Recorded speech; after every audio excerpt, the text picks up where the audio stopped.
नमस्कार विद्यार्थियों, आज के टॉपिक में हम भारत के वैभवपूर्ण अतीत के अंतर्गत सिंधु सरस्वती सभ्यता की बात करेंगे। लेक्चर 8 में हमने बात की थी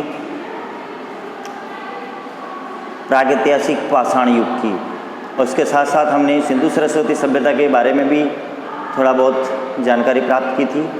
आज हम सिंधु सरस्वती सभ्यता, जहाँ से हमारे भारतीय इतिहास का प्रारंभ माना जाता है, इसकी शुरुआत से ही हम यहाँ पर चर्चा करेंगे और थोड़ा डिटेल में चर्चा करेंगे। तो आइए सिंधु सरस्वती सभ्यता के बारे में हम कुछ जानकारी प्राप्त करते हैं। यहाँ पर जब सिंधु सरस्वती सभ्यता की हम बात कर रहे हैं तो सबसे पहले हमें ये जानना आवश्यक है कि ये सभ्यता किस स्थान पर पनपी। तो जैसा कि कल मैंने आपको बताया था, यह सभ्यता सिंधु नदी और इसके आसपास के क्षेत्रों में पनपी। अब सिंधु नदी कहाँ, वर्तमान जो भारत का पश्चिमोत्तर क्षेत्र है और वर्तमान जो पाकिस्तान है, वहाँ पर यह सिंधु नदी वर्तमान में प्रवाहित होती है और यहीं पर यह सभ्यता भी पनपी। इस सभ्यता को प्रारंभ में हड़प्पा सभ्यता नाम दिया गया था, क्योंकि इसका सर्वप्रथम खुदाई स्थल हड़प्पा था, और उसके बाद में सिंधु नदी के आसपास इसके स्थल मिलने के कारण इसे सिंधु घाटी सभ्यता नाम दिया गया। बाद में जो अभी वर्तमान में विलुप्त सरस्वती नदी है, उसके किनारे इसके स्थल और प्रकाश में आए, इसलिए वर्तमान में इसे सिंधु सरस्वती सभ्यता नाम दिया गया है। अभी तक वर्तमान में यद्यपि अलग अलग सोर्सेज से पता चलता है, अलग अलग संख्याएं इसमें मिलती हैं, परंतु राजस्थान माध्यमिक शिक्षा बोर्ड की पुस्तक के अकॉर्डिंग वर्तमान में 1400 स्थल इसके प्रकाश में आ चुके हैं, जिनमें से 917 स्थल भारत में हैं, 481 स्थल पाकिस्तान में हैं और 2 स्थल अफगानिस्तान में स्थित हैं। तो इस प्रकार से लगभग 1400 स्थल वर्तमान में इसके प्रकाश में आ चुके हैं। अब इसका विस्तार किस प्रकार से था, कहाँ कहाँ था, कैसे था, तो देखिए ये जो संपूर्ण सभ्यता है, संपूर्ण सभ्यता का जो क्षेत्रफल है वो 15 लाख वर्ग किलोमीटर में फैली हुई थी। यदि इसकी क्षेत्रफल की बात करें तो 15 लाख वर्ग किलोमीटर में यह विस्तारित थी, और पूर्व से पश्चिम की ओर यह 1600 किलोमीटर और उत्तर से दक्षिण 1400 किलोमीटर के क्षेत्र में ये फैली हुई थी। यहाँ आप देख सकते हैं कि पूर्व से पश्चिम, पूर्व में जो इसका सबसे पूर्वी पुरा स्थल है वो है आलमगीरपुर, जहाँ से इस सभ्यता के पुरावशेष प्राप्त हुए हैं। आलमगीरपुर वर्तमान में मेरठ जो जिला है वहाँ पर पड़ता है, उत्तर प्रदेश के अंतर्गत। तो आलमगीरपुर से लेकर के और पश्चिम में सुतका गेंडोर जो बलूचिस्तान में है, पाकिस्तान के दक्षिण का जो क्षेत्र है बलूचिस्तान, वहाँ पर एक स्थल है सुतका गेंडोर, जो इसका इस सभ्यता का सबसे पश्चिमी पूरा स्थल है। तो आलमगीरपुर से लेकर के और सुतका गेंडोर तक यह 1600 किलोमीटर में यह सभ्यता फैली हुई थी। अर्थात आलमगीरपुर और सुतका गेंडोर के बीच की दूरी 1600 किलोमीटर की है, और इसके साथ साथ ये उत्तर से दक्षिण 1400 किलोमीटर में फैली हुई थी। तो तात्पर्य यह है कि उत्तर में इसका सबसे उत्तरी जो पूरा स्थल मिला है इस सभ्यता का, वो जम्मू कश्मीर में मांडा नामक स्थल है, और दक्षिण में महाराष्ट्र के अंतर्गत दैमाबाद स्थल इसका सबसे दक्षिणी पूरा स्थल है। तो मांडा से लेकर के और दैमाबाद तक जो इनके बीच की दूरी है वो 1400 किलोमीटर है। तात्पर्य यह है कि पूर्व से पश्चिम 1600 किलोमीटर और उत्तर से दक्षिण 1400 किलोमीटर में यह सभ्यता फैली हुई थी। और इसका यदि संपूर्ण क्षेत्रफल देखा जाए तो ये लगभग 15 लाख वर्ग किलोमीटर क्षेत्र में विस्तारित थी। आगे हम बात करते हैं सरस्वती नदी की। तो सरस्वती नदी के में हम ये देखेंगे कि सरस्वती नदी के विषय में यद्यपि कोई विशेष ज़्यादा बड़ा कोई क्वेश्चन बनने लायक नहीं है, तो इसमें छोटे क्वेश्चन बनने की संभावना है। तो सबसे पहले तो बात ये करते हैं कि ऋग्वेद के अंतर्गत जो ये सरस्वती नदी है, इसको बहुत ही पवित्र नदी माना गया है वैदिक काल में, और ऋग्वेद में इसे नदी तमे, देवी तमे, अम्बे तमे जैसी उपाधियों से विभूषित किया गया है। और इसके साथ तात्पर्य यह है कि वैदिक काल में इसे नदियों की माता के रूप में माना जाता था। सरस्वती नदी का जो उद्गम है वो माना पर्वत, वर्तमान हिमालय के जो शिवालिक पहाड़ी क्षेत्र है वहाँ के माना पर्वत से होता था। और राजस्थान के अंतर्गत ये कालीबंगा से अनूपगढ़ और सूरतगढ़ तक बहती थी। सूरतगढ़ जो वर्तमान में आपके हनुमानगढ़ जिले में पड़ता है, और कालीबंगा वर्तमान में हनुमानगढ़ जिले में है, समझ आऊँगा, और सूरतगढ़ वर्तमान में श्री गंगानगर जिले में पड़ता है। तो कालीबंगा से अनूपगढ़ और सूरतगढ़ तक यह नदी बहती थी, जो वर्तमान में विलुप्त हो चुकी है। इसकी कुल लंबाई 1600 किलोमीटर की और जो चौड़ाई थी वो 3 से 12 किलोमीटर की थी। इस सरस्वती नदी जो विलुप्त हो चुकी है उसका जो शोध कार्य किया वो वीएस वाकणकर के निर्देशन में हुआ है। तो विलुप्त सरस्वती नदी का जो शोध कार्य है वो किस विद्वान के द्वारा किया गया है? वीएस वाकणकर के द्वारा। ये याद रखने लायक चीज़ है। अब हम बात करेंगे सिंधु सरस्वती सभ्यता में सिंधु स्थापत्य कला की। इस सभ्यता के अंतर्गत स्थापत्य, ये देखिए, ये एक नगरीय सभ्यता थी। नगरीय सभ्यता एक तरह से इसे प्रथम नगरीय क्रांति भी माना जाता है।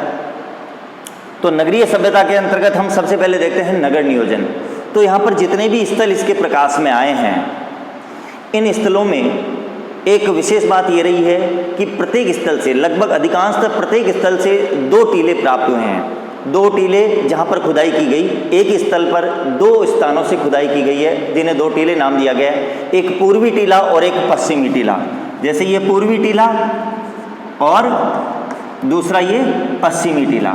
तो इन 2 स्थलों से, ये एक ही स्थल के 2 स्थान हैं जहाँ से खुदाई कार्य किया गया है। तो यहाँ पर ये एक विशेषता इसकी रही है कि प्रत्येक स्थल, लगभग अधिकांशतः प्रत्येक स्थल पर 2 टीले प्राप्त हुए हैं, जिन्हें पूर्वी टीला और पश्चिमी टीला नाम दिया गया है।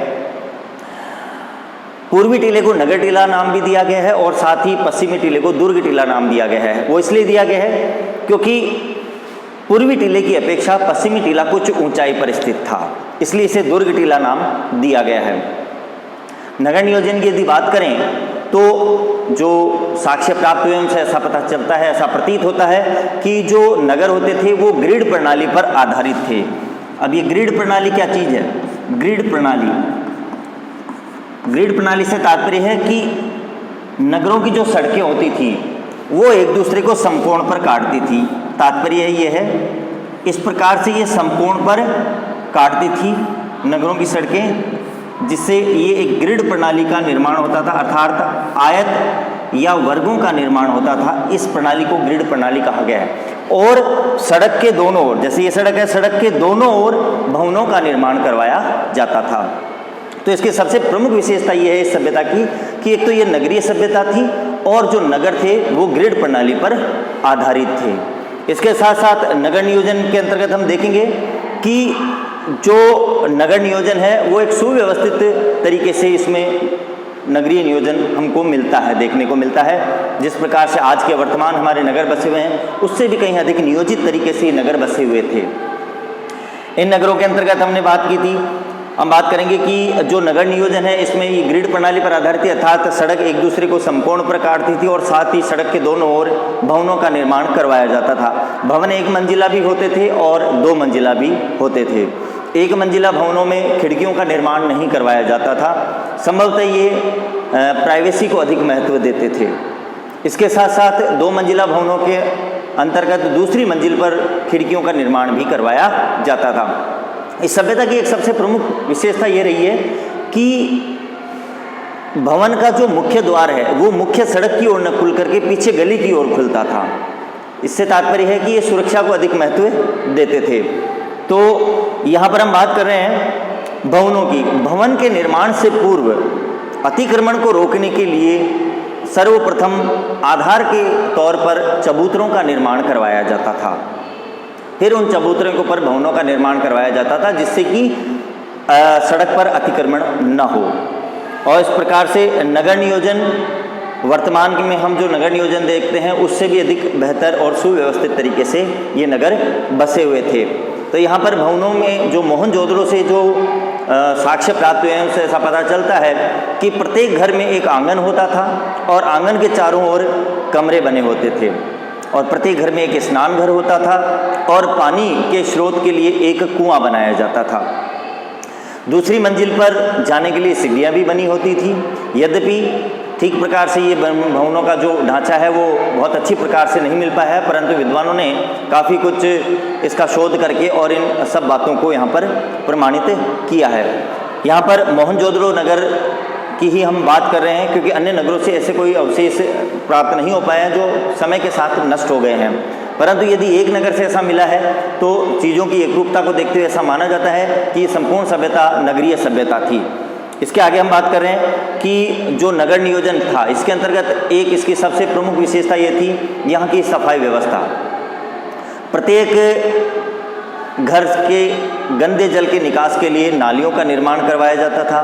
नालियाँ जो है वो पक्की ईंटों की बनाई जाती थी और पानी के रिसाव को रोकने के लिए उनमें जिप्सम का प्रयोग किया जाता था। नालियों को ऊपर से ढका जाता था ताकि मक्खी मच्छर वगैरह ना हो, अर्थात साफ सफाई का ये बहुत अधिक ध्यान रखते थे जिससे कि कोई महामारी ना फैले।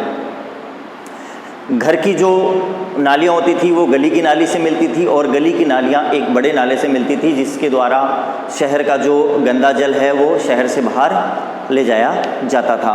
तो यहाँ पर हम ये देखते हैं कि सिंधु सरस्वती सभ्यता में जो नगर नियोजन है उसमें सबसे प्रमुख विशेषता इसकी एक तो ये है कि जो नगर थे वो ग्रिड प्रणाली पर आधारित थे।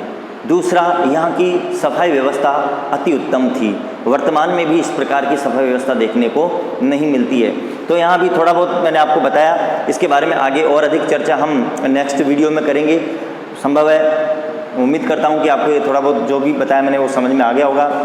कल हमने थोड़ी सी वो बात की थी कि सभ्यता के बारे में सबसे पहले जो जानकारी दी थी वो बर्टन बंधुओं ने दी थी, और 1856 में बर्टन बंधु जब लाहौर से कराची के लिए रेलवे लाइन बिछाई जा रही थी, उस समय उन्होंने पासी के टीले से कुछ ईंटें प्राप्त की थी, तब उन्होंने इस बात की जानकारी दी थी।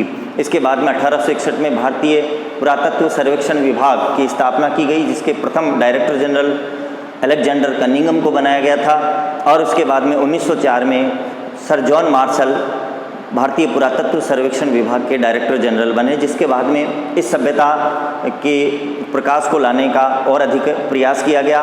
और उन्हीं के निर्देशन में, जॉन मार्शल के निर्देशन में ही 1921 में दयाराम साहनी ने हड़प्पा नामक स्थल का उत्खनन करवाया, और 1922 में राखलदास बनर्जी ने मोहनजोदड़ो नामक स्थल का उत्खनन करवाया था। यहाँ तक हमने बात कल कर ली थी, और आज की जो हमने बात की वो आपके समझ में आ गई होगी।